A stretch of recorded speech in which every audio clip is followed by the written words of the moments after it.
Desert के कुछ ऐसे खुफिया ट्रिक्स जिसे जानने के बाद तुम जादूगर बन जाओगे।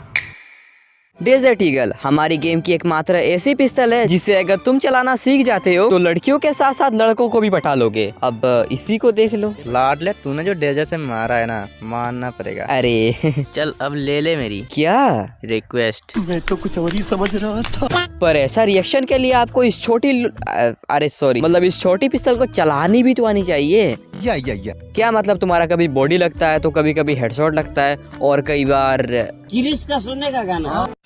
तो अब बात करते हैं पॉइंट नंबर 1 की, जो कि है सेंसिटिविटी। अब अगर आपकी सेंसिटिविटी परफेक्टली सेट नहीं है तो आप वन टेप तो छोड़ो, आपके अच्छे हेडशॉट्स भी नहीं लगते होंगे। साला ये दुख का खत्म नहीं होता बे। और आप में से कई सारे बंदे हैं जो अपनी सेंसिटिविटी को बार बार और लगातार चेंज करते ही रहते हैं। कभी 120 पे खेलेंगे तो कभी 150 पे खेलेंगे। मतलब स्टाइल है बाबू भैया राजू। अगर आप भी कुछ ऐसा ही करते हो तो आप सबसे बड़ी गलती कर रहे हो। इससे ना ही आपको एक अच्छी सेंसी मिलेगी और ना ही आपका गेम प्ले बन पाएगा। अब देखो, सेंसी खोजना पहाड़ तोड़ने जितना मुश्किल नहीं होता है। आप लोगों को मुश्किल इसीलिए लगता है क्योंकि आपको खोजने का सही तरीका पता नहीं होता है। भाई मुंह की बात छीन ली। अब देखो, सेंसी कैसे खोजा जाता है और सेंसी खोजने का सही तरीका क्या है, इसके ऊपर मैंने पहले ही एक डेडिकेटेड वीडियो बना रखा है, जिसे देखकर आप अपने फोन के अकॉर्डिंग एक परफेक्ट सेंसिटिविटी फाइंड कर सकते हो। अब अगर सेंसी को लेकर कोई भी दिक्कत है तो जाके उस वीडियो को देख लेना इस वीडियो के बाद। Okay thank you. सो अब बात करते हैं पॉइंट नंबर 2 की, जिस पर मैंने रखा है एम फ्रीज वाली दिक्कत को। आप में से मैक्सिमम प्लेयर्स को ये प्रॉब्लम तो होता ही होगा। आप जब भी फायर करते होगे तो आपका एम एनिमी के बॉडी पर कुछ इस तरीके से चिपक जाता होगा, जिससे ना ही आपका हेडशॉट लगता होगा और ना ही आप सही तरीके से ड्रैग कर पाते होंगे। भाई मुंह की बात छीन ली। और जब आपका एम ओपोनेंट वाले बंदे के बॉडी पर लॉक हो जाता है ना, तो आपका कैरेक्टर कुछ इस पोजीशन में खड़ा हो जाता है, जिससे ओपोनेंट वाले बंदे के हेडशॉट मारने के चांस बढ़ जाते हैं और उसी चक्कर में आप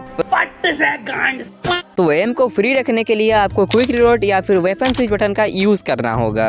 ओके। अब अगर आपके एचयूडी में ये दोनों बटन शो नहीं हो रहे हैं तो आपको सेटिंग में जाकर इन दोनों बटन्स को ऑन कर लेना है और इतना करते ही आपको ट्रेनिंग ग्राउंड में आ जाना है एंड फायर करना है। और जब आप फायर कर रहे हो, फायर करने के साथ साथ आपको क्विक वेपन स्विच का यूज करना है और रन पर टैप कर देना है, ठीक इसी तरह जैसे कि मैं कर रहा हूँ। अब अगर आप इस चीज को सीख लेते हो तो आपका मूवमेंट तो फास्ट होगा ही साथ आपकी एक्यूरेसी भी काफी हद तक इंक्रीज हो जाएगी और साथ में ये एम फ्रीज वाली प्रॉब्लम भी कम होने लगेगी और लास्ट में जाकर पूरी तरीके से खत्म हो जाएगी। और ठीक इसी तरह आपको क्विक रिलोड भी यूज करना है। बस आपको फायर करना है और फायर करने के साथ साथ क्विक बटन को यूज करना है और रन बटन पर टैप कर देना है। Okay thank you. सो अब बात कर लेते हैं पॉइंट नंबर 3 के बारे में, जो कि है एम को रेड एम रखना है और बिल्कुल हल्के हाथों से और स्मूथली ड्रैग करना है।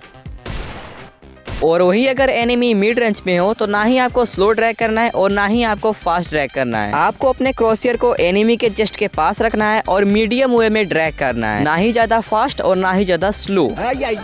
तो अब बात कर लेते हैं शॉर्ट रेंज और एक्सट्रीम शॉर्ट रेंज की। तो वैसे सिचुएशन में आपको अपने एम को वाइड रखना है और रोटेशन ड्रैग का यूज करना है कुछ इस तरीके से, जैसा कि आप देख ही पा रहे हो मैंने अपने एम को वाइड रखा है और मैं कैसे रोटेशन ड्रैग यूज कर रहा हूँ। मतलब आपको अपने फायर बटन को यू शेप बना के या फिर एल शेप बना के ड्रैग करना है। ओके। और ठीक इसी तरीके से आपको रनिंग एनिमीज को भी हेडशॉट कनेक्ट करना है। यहाँ पर देखो, बंदा लेफ्ट साइड में जा रहा था तो मैंने अपने फायर बटन को लेफ्ट साइड की तरफ ड्रैग कर दिया और बंदे को इजीली वन टैप कनेक्ट हो गया। देखो है ना कितना सिंपल। मौसम तो ऐसा लग रहा है दिल गार्डन गार्डन हो रहा है। तो अभी बात कर लेते हैं 4th नंबर टिप की, जिस पर मैंने रखा है ड्रैग स्टाइल को। अब देखो, डेजर्ट जैसी गन से ओनली रेड नंबर्स मारने के लिए तुम्हारी सेंसी के साथ साथ ड्रैग स्टाइल भी मैटर करता है। अब ना जाने तुम्हें गेम में कितने सारे ड्रैग स्टाइल देखने को मिल जाएंगे, जिस पर अगर मैं बात करना स्टार्ट कर दूं तो ये छोटी सी वीडियो एक फिल्म का रूप धारण कर लेगी, जो कि आप बिल्कुल नहीं चाहोगे। अब देखो, एनिमी जब तुम्हारे पास आएगा तो उस टाइम पर तुम्हें बाकी के ड्रैग स्टाइल याद नहीं आने वाले, तो इसीलिए तुम्हें रोटेशन ड्रैग और स्ट्रीट ड्रैग पर ही ध्यान देना है, क्योंकि यही 2 ड्रैग स्टाइल है जिसको अच्छे प्लेयर्स इवन ब्राजीलियन प्लेयर्स तक यूज करके डेजर्ट से कुछ ऐसे रेंडमर्स मारते हैं। Wow nice. तो हाँ, आज की वीडियो बस यहीं तक था। आई होप आप लोग को आज का वीडियो पसंद आया होगा।